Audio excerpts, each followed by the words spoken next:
Je me présente, Mohamed Moustad, enseignant-chercheur à la faculté des sciences psych de l'université Hassan II de Casablanca, département de physique. Nous revoilà ensemble encore une autre fois dans cette série de séquences vidéo concernant le cours de thermodynamique 1 dans le cadre du MOOC de l'université Hassan II de Casablanca. Nous aborderons aujourd'hui le chapitre 2 qui concerne des généralités. Dans ce chapitre-là, nous allons voir un certain nombre de définitions qui vont nous permettre de mieux comprendre le reste de ce cours-là. Donc, on commence par définir qu'est-ce que c'est le but de la thermodynamique.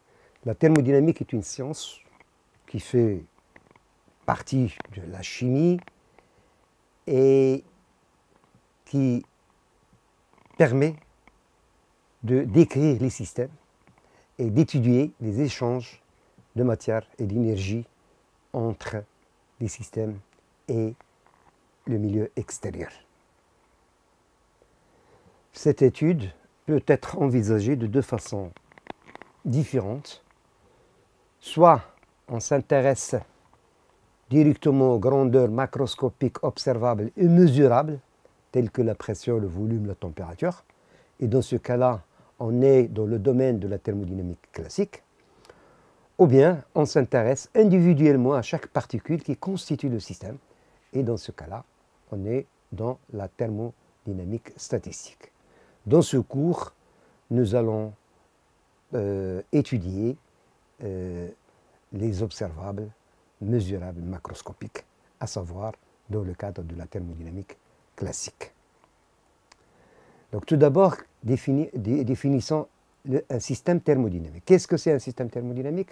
On peut définir un système thermodynamique de la façon suivante, soit un corps ou un ensemble de corps. Le système on peut le définir de cette façon-là, un corps ou un ensemble de corps délimité par une surface qu'on peut appeler frontière. Donc frontière entre quoi et quoi? Frontière entre le système et le milieu extérieur. Si on additionne le système et le milieu extérieur, on obtient l'univers. Autrement dit, le système fait partie de l'univers, est une partie de l'univers. Et on peut distinguer différents types de systèmes. Système ouvert, où il peut échanger de la matière et de l'énergie avec le milieu extérieur. S'il est fermé, donc il n'y a pas d'échange de matière, il y a seulement échange de l'énergie. Mais s'il est isolé, donc il n'y a pas d'échange du tout, donc ni énergie, ni matière. Et ce tableau-là résume cette situation-là. Nous avons le système énergie, matière. S'il est ouvert, oui, il y a échange. S'il est fermé, oui, échange d'énergie, pas d'échange de matière. S'il est isolé, il n'y a pas d'échange ni d'énergie, ni de matière. Les variables d'état. Donc, chaque système thermodynamique est décrit par un certain nombre de paramètres qu'on peut appeler les variables d'état. Parmi ces variables, il y en a qui sont indépendantes. Toutes les variables ne sont pas toutes indépendantes. Dans ce cas-là, pour pouvoir calculer le nombre de variables indépendantes d'un système, on fait appel à la règle de Gibbs, c'est-à-dire la variance qui est donnée par cette expression-là. La variance égale à 2 plus n moins phi, avec n, c'est le nombre de constituants du système, phi, c'est le nombre de phases du système, et 2 représente la pression et la température, c'est-à-dire deux variables intensives. Donc, le premier exemple, la fusion solidification. Donc, la fusion solidification conduit à l'équilibre solide-liquide. Donc, un seul constituant qui est l'eau, puis deux phases. Si on applique la règle de Gibbs, le nombre de variables indépendantes, c'est une variable indépendante. Et dans ce cas-là, l'équation d'état de ce système, c'est Fpt égale à 0, soit P, c'est une fonction de T, ou bien T est une fonction de P. Deuxième exemple, un corps pur à l'état gazeux. Un seul constituant, puisque c'est un corps pur, et une seule phase, puisque c'est un gaz. La variance obtenue est 2. Donc il y a deux variables indépendantes. L'équation d'état de ce système-là, c'est GPVT égale à 0. Autrement dit, soit P fonction de température de volume, soit V fonction de température et de pression, soit T fonction de volume et de pression. Donc les variables peuvent être intensives et dans ce cas-là, elles dépendent de la matière, telles que intensives, ne dépendent pas. Les variables d'état peuvent être intensives et dans ce cas-là, elles ne dépendent pas de la masse, telles que la pression, la température, peuvent être variables extensives et dans ce cas-là, elles dépendent de la matière, comme le volume, l'énergie. Et dans cet exemple-là, nous avons mélangé deux gaz à la même pression P et T, donc avec un volume V1 pour le gaz A et le nombre de moles N1 pour le gaz A, et V2 pour le gaz 2 et N2 pour le gaz 2. Quand on mélange les deux gaz, on obtient la même pression, la même température, mais le volume, c'est le volume total V1 plus V2. Le nombre de moles total, c'est N1 plus N2. Donc, pression et température ne dépendent pas de la masse et le volume et le nombre de moles dépendent de la masse. Ce sont des variables extensives. L'équilibre d'un système. On dit qu'un système est en équilibre si tous les paramètres qui décrivent ce système-là ne varient pas en fonction du temps.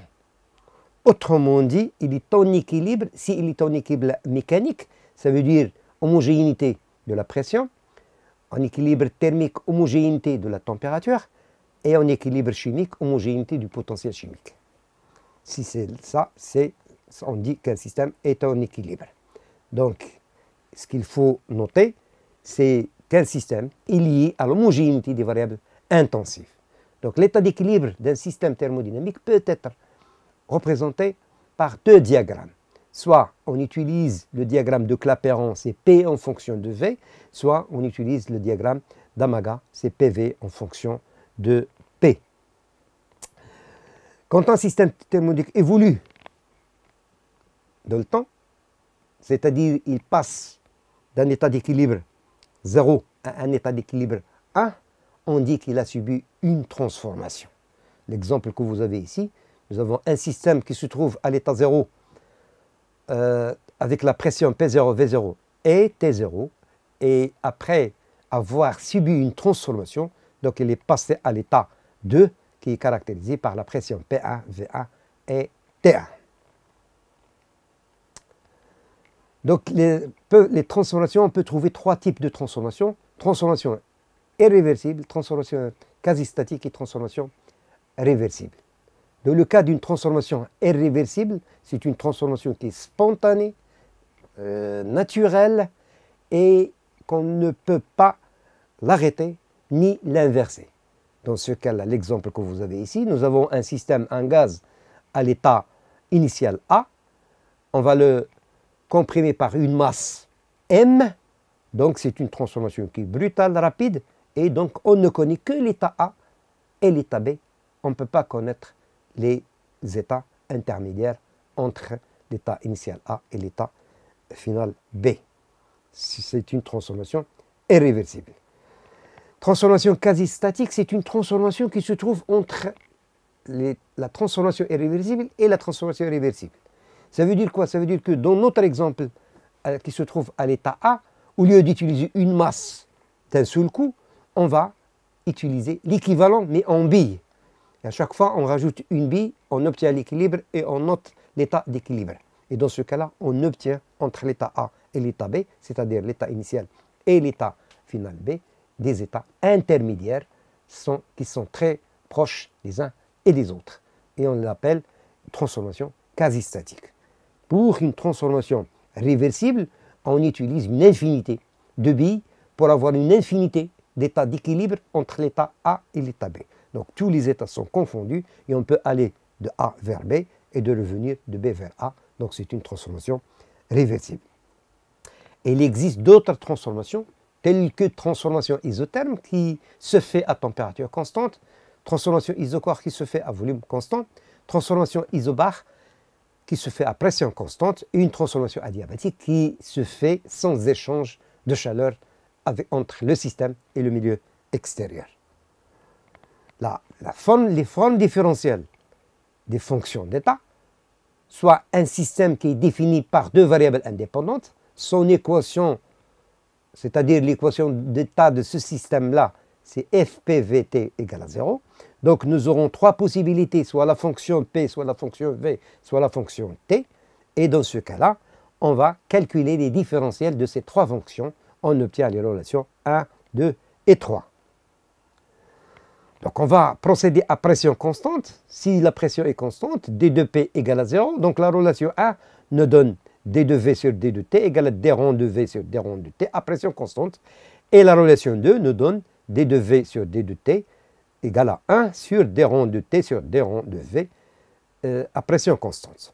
Donc l'égalité de ces deux relations 1 et là nous donne cette identité D de V sur D de T à pression constante multiplié par D de T sur D de V à pression constante égale à 1, c'est la relation A.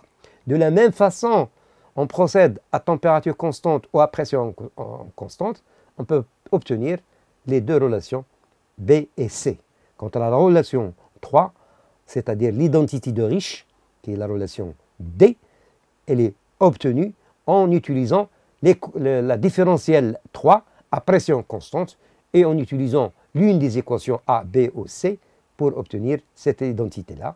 C'est D rond de V sur D rond de T à pression constante, multiplié par D rond de T sur D rond de P à volume constant, multiplié par D rond de P sur D de V à température constante, égale à moins 1.